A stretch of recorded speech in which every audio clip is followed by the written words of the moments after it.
Hello and welcome to Solomoriah Speaks, Episode 9, The Question I Forgot to Answer. So, last video I did a demo of Basic Fantasy RPG Combat. I was trying to answer a number of different questions posed by different people on social media, all kind of with one video, and at the beginning I called out several of those questions I intended to answer. One of them I said I intended to answer that I really didn't answer at all is the question of why Basic Fantasy dictates that your figures move and then attack, and that their attack ends their movement so that they can't use remaining movement after that attack. I refer to the act of moving after an attack when you move before the attack as split move and attack, and then there is of course the question of simply whether to allow player characters to attack and then move instead of moving and then attacking.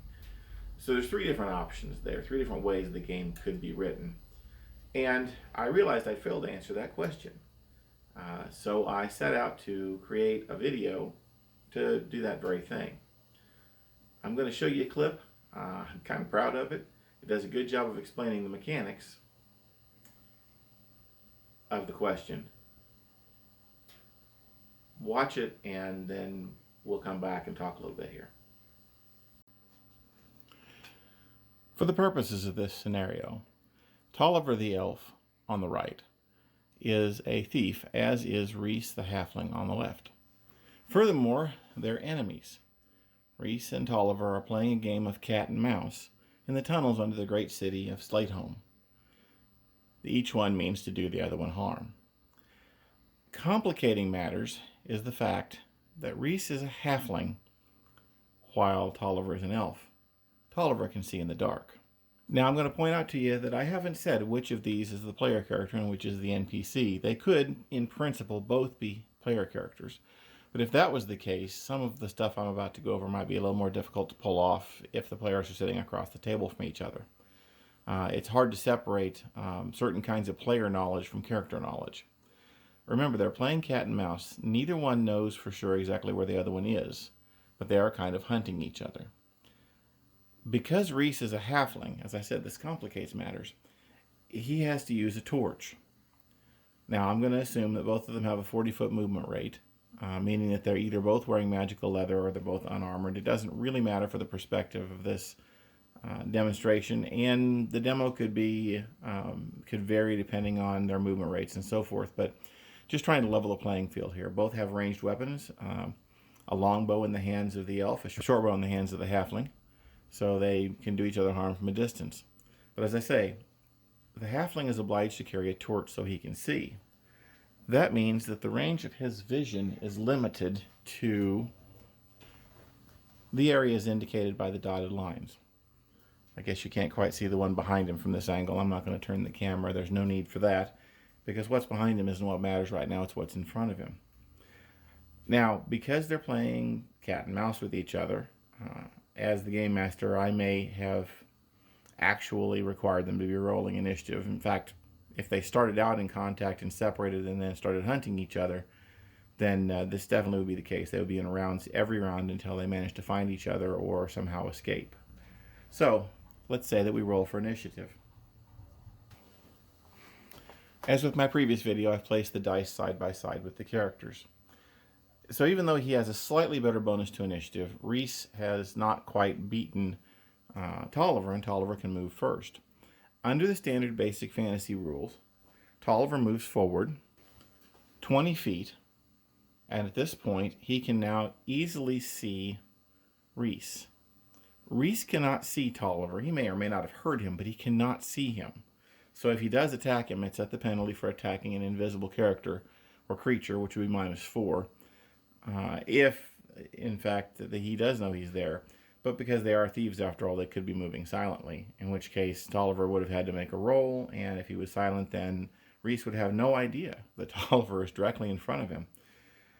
Under the standard Basic Fantasy rules, Tolliver could do one of two things at this point. Well, he could do any of a number of things, but there's one of two options directly available to him tactically.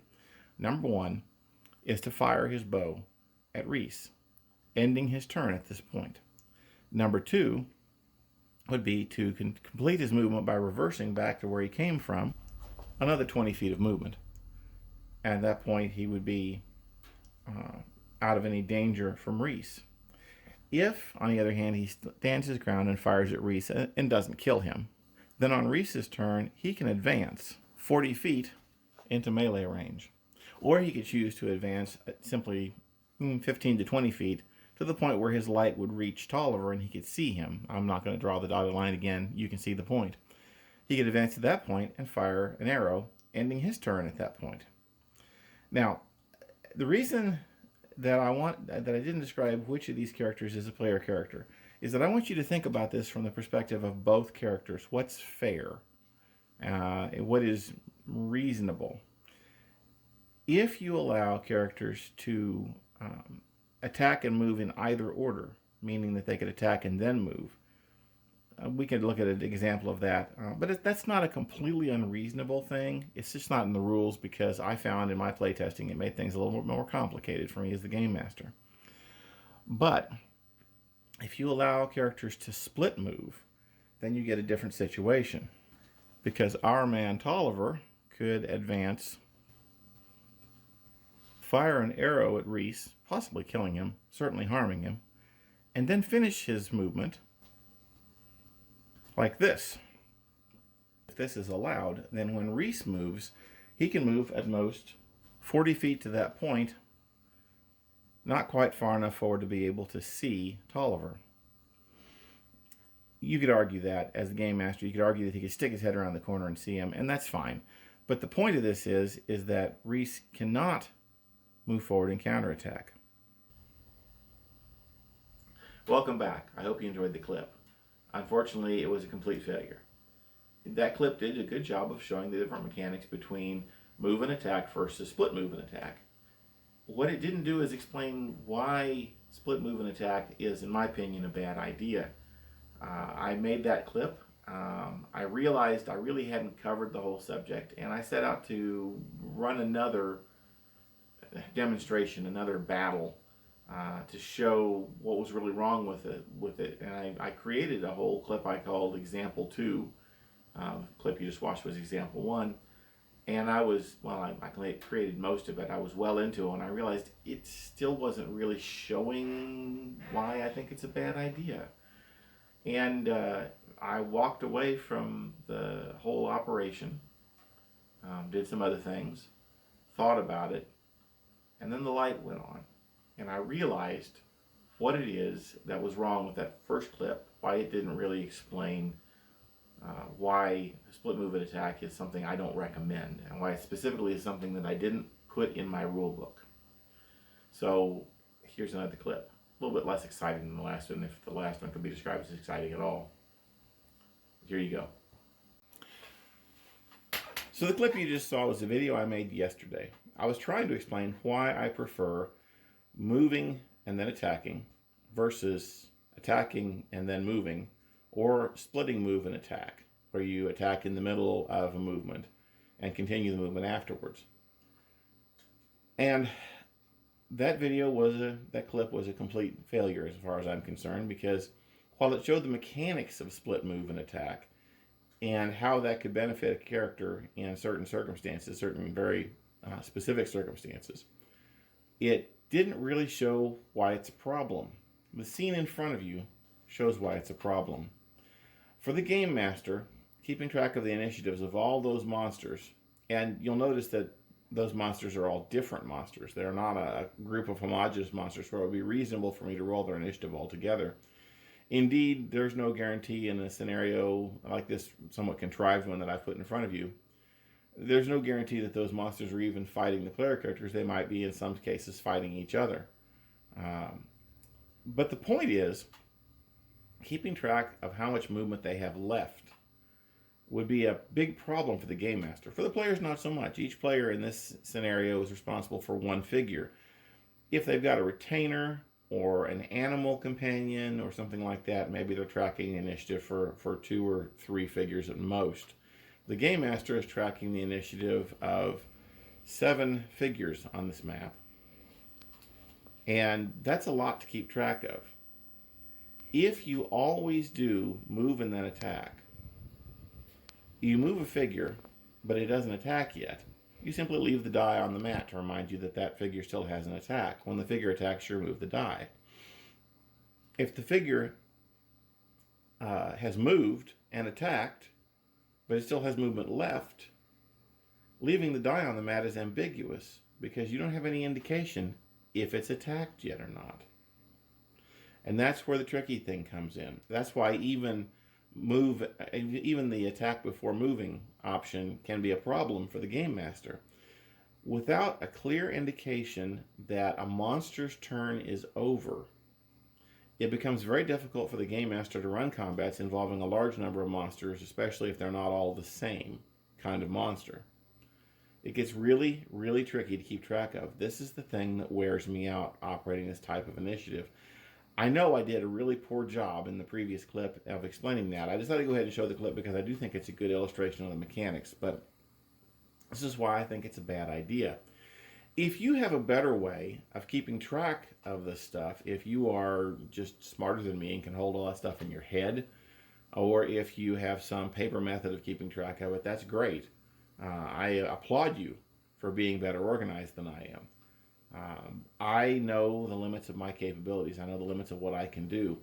And while it's not fair to assume that other people have the same limits that I do, in writing basic fantasy role-playing game, it occurred to me that I should try to keep everything as simple as possible, even though I hadn't thought about this scenario in enough detail to be able to explain it properly. I knew I wanted to keep the game as simple as possible, as easy for people to grasp as possible. Requiring move before attack and not allowing any remaining movement to be used after an attack is made, basically ending the turn after the attack.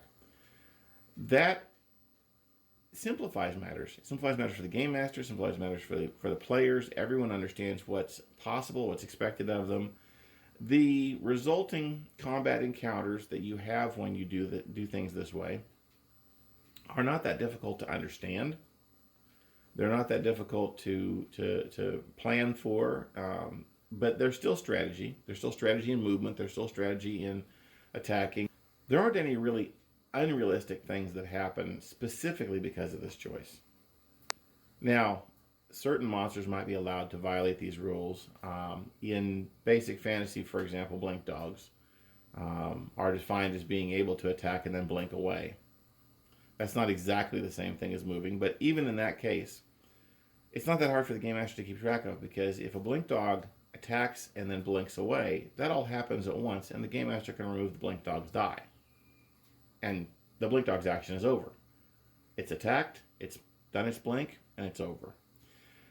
If you require your characters or figures, monsters, whatever, to make their movement immediately after attacking and don't allow them to hold the remaining action for later in the round, then it's not so difficult.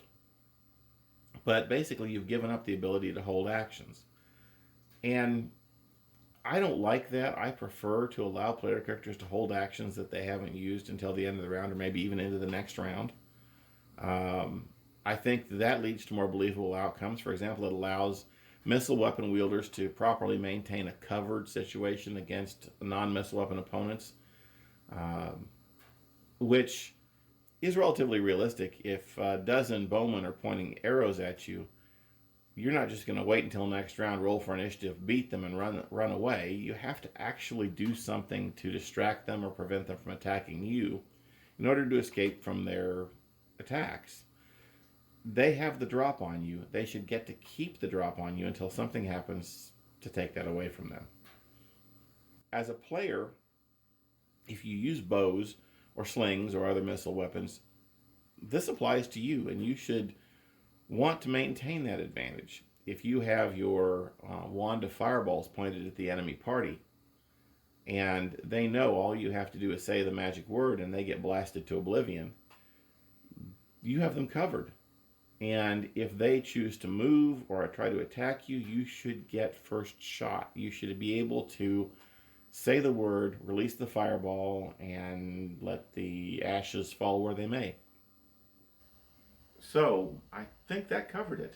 The reason it's a problem is that it's difficult to keep track of using the mechanisms that that I use, or any of the types of tracking that most people would use in the course of a real game, in my personal opinion. Keeping the game simple on paper while making it adequately fair and close enough to realism, if we can dare to use that word. Verisimilitude. I like that word despite it's long and hard to type. Uh, Keeping the rules simple is important to making the game accessible to all possible players. Players who are experienced, players who are not, game masters who are or are not experienced, the young, the old, the sharp, and the forgetful. I might fall in that last category of forgetful. Uh, the object was to keep the game accessible for everyone. If you are the kind of person who has enough brain power to actually be able to keep track of split move and attack with what I just showed you, then great, do that if it works for you. I actually don't see anything wrong with it, but I think it's a bad idea if you want to be able to run intelligible games that you can keep track of, that you can not become frustrated with. The times that I have allowed more liberal movement options, more liberal, more less restrictive movement options, and attacking options and so forth, have generally led me to become frustrated. I have many times before said online, I am a bear of little brain. Um, I have my limitations. Um, so anyway, I think that covers it. Thanks for coming. Thanks for watching the video. Have a nice day.